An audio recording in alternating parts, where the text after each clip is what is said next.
Crusaders Live, Week 5. Here's Coach Frazier. Coach Frazier, 2-2 start. Two consecutive losses.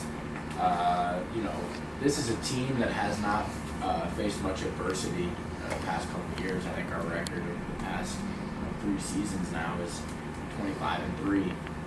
Just a team, and a lot of these kids just aren't used to losing. How do you kind of stop the blame from per player to player, and how is it we just focus on getting better the next play? Right. Yeah. I mean that is a challenge, and it's a challenge for especially for youth and not senior heavy groups, which we're now at 13 seniors, we had 24 a year ago. So yeah, I mean I think there's always self-analysis to do, whether you win or lose on each game, and we do that, and then we look at those things and try to improve upon what we aren't doing well and try to, accentuate, right, or, display as much as we can the things we do well. It doesn't really change from win or loss, I think so many times, especially players and everyone else, once you get caught up into records, stuff, and that eventually becomes important, right? But I say it all the time, you guys will get bored with it, I'm sure. But if we're not focused on getting better today in practice at our individual responsibility, the technique to get each responsibility done, then the wins and losses will continue, the losses and losses will continue to happen. So you can't control whether you win or lose on Friday, worrying about it on Tuesday, right? The only way that you can affect Friday is by doing your absolute best and having a hyper focus on the individual thing that you're doing at that time, that day. So for us, it's just getting back to fundamentals and analyzing what we're doing incorrectly and improving upon those things. And the teams that can do that, even if you are in a slump, 2 games, right, when we drop 2, they're going to overcome those factors. Now, in game, right, handling negativity or handling negative outcome, right, be able to overcome those things, right, that's something that you have to ingrain yourself in the practice mode. Because that's when adversity happens in practice, and the recognition of it and then being able to overcome it should translate to the field. And I think right now, we have to continue to get better at, we're pretty good front runners. When we have it going a little bit, then we compound and it snowballs, and that's a great attribute to have, right? But when things go bad, we need to have the resiliency and the leadership step up and put a stop to it, right, and start pushing the other direction. And that comes from coaching, that comes from leadership group, and that's something we have to improve upon. You talk about leadership, and you're the leader of the team, you're the head coach. You got guys that, like Luke said, used to winning, think they're going to come here and win. The expectations comes where expect to do things. And now instead of 500, 4 games in, how do you continue? How do you lead this locker room? A locker room that may be upset, you're frustrated. How do you keep that calm? Yeah. Well, I think you say being upset and being that doesn't affect or change, right, the ability to win. Again, listening to outside noise and things people say has no effect. There's going to be said outside of our locker room that can affect our process. It can't, unless we allow it to, right? So, for us, for guys who've had expectations, I go back to what's our expectations for today's practice, right?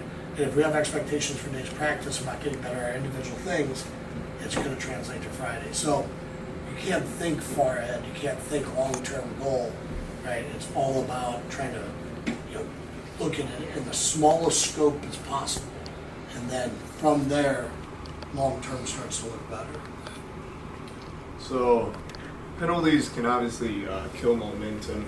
Just 2 examples being that interception that got called back, and then whenever they had 4th and 5 and we jumped off sides. Yeah. What's your message to the team about staying disciplined?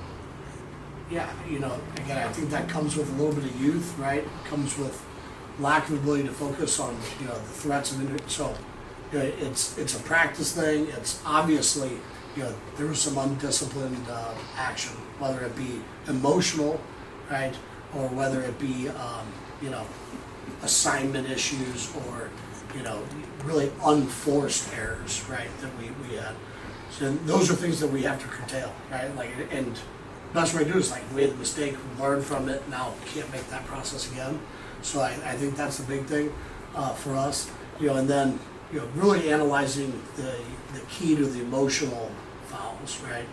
Like spread personal fouls, things of that nature. Sometimes in football, personal fouls happen because it's a high effort thing, and then sometimes personal fouls happen because people make a emotional decision to do something, not necessarily out of from a negative source or a negative place, but it comes off that way, and it's detrimental to the team. Right? I think they scored on 4 drives that could have been either third or would have been fourth down, or that fourth down punt that we jumped off sides.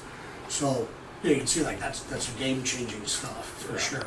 And I think self-analysis of it. Look, we did film. We showed those plays. We talked about why we jumped off sides, why we had some emotional behavior.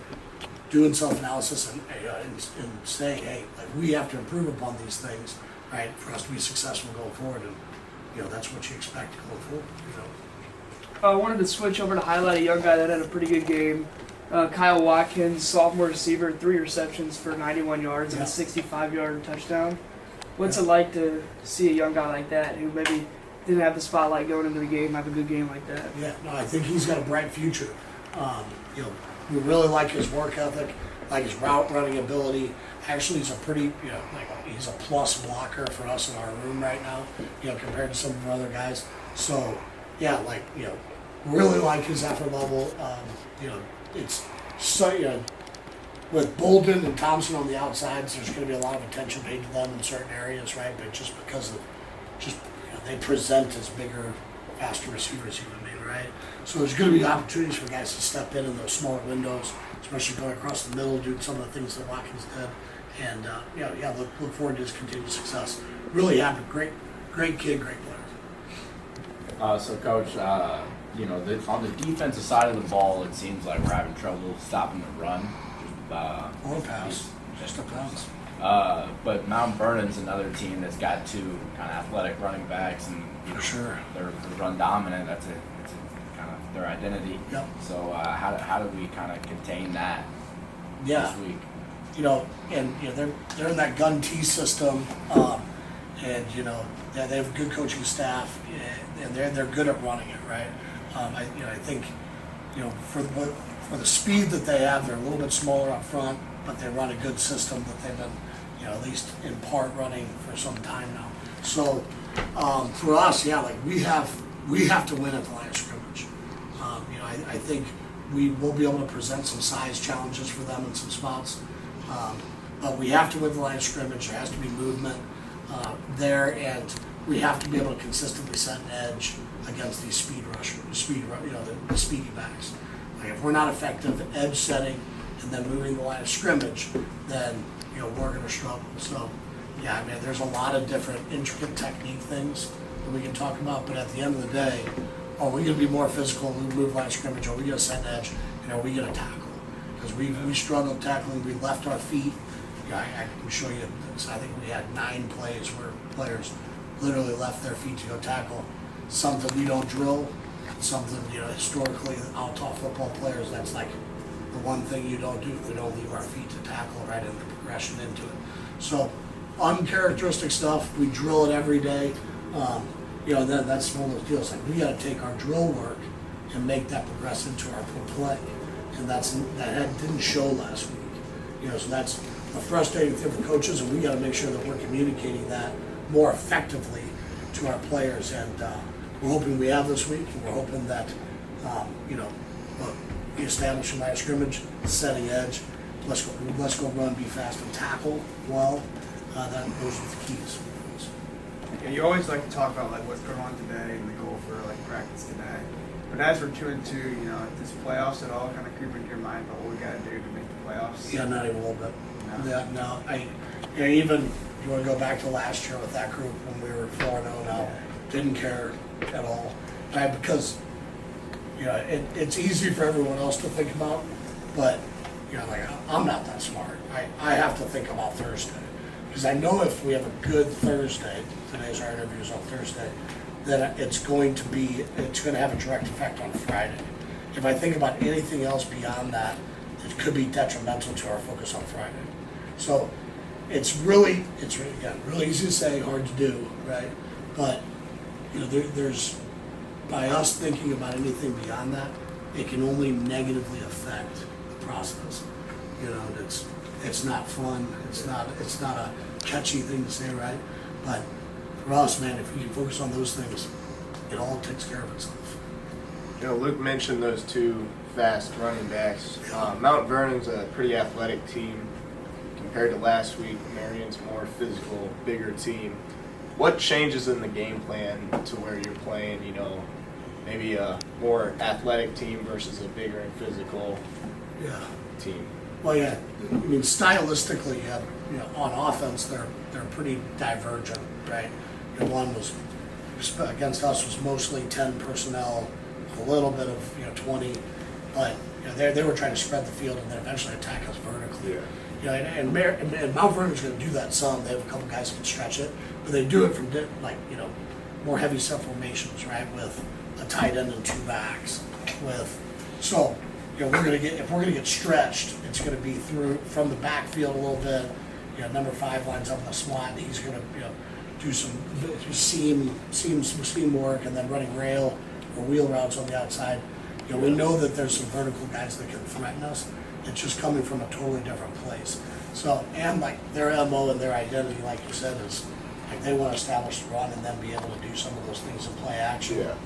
Yeah. If they can't establish the run and we can get them in long yardage, play action's not as effective on 3rd and 10. Right? So we got to win on 1st and 2nd down. Right? We have to move people vertical.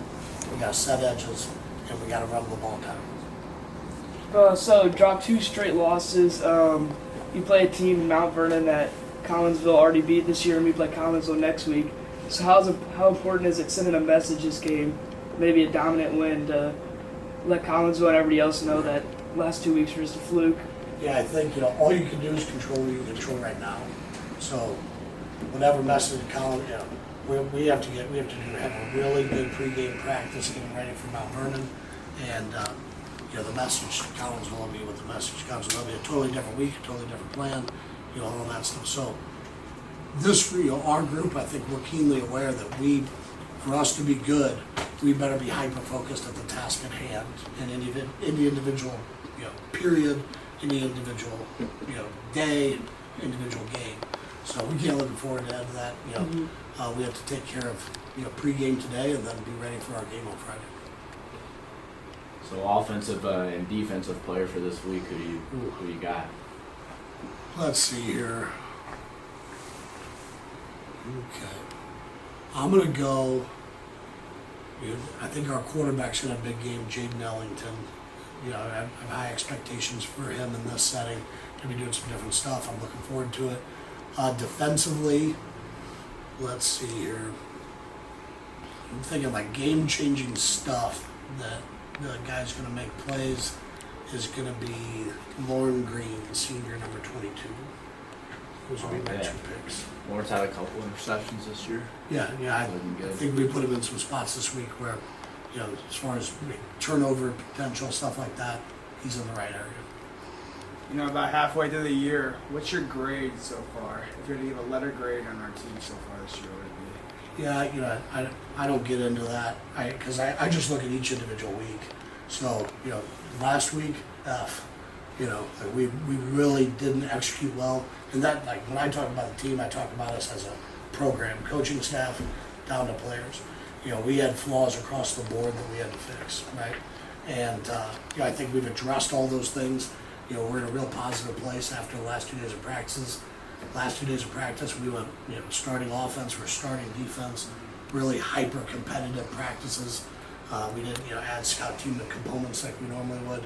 So, I think we're kind of just, chomping at the bit, ready to go for Friday now, and that's going to be our focus. But certainly would like to get off the progress report and have a different grade this week. No, it's week 5 now, but going back to week 1 and since the season, how have you seen your players grow since the start of the season? Yeah, I've seen a lot of positive stuff, and I've also seen some deviation from like fundamentals that we've been good at times, right? And I think that comes with, you know, a little bit of immaturity, a little bit of youth, right? Not trusting scheme, trusting individual technique, trusting each other, right, to do your individual jobs. So, you know, I think that's something that we're kind of getting over now, right? Like we have an understanding of each other, and you know, we've had, you know, when you go through losses, obviously there's going to be some, you know, heat between the team, right? But what's most important is our ability to stay together and learn from it. And I feel real good about where this team is camaraderie-wise and ready to play going into week 5. Awesome. Thanks, Coach. Good luck this week. Let's get back on the winning track. Sounds good to me, boys. Do it. Thank you. Thank you.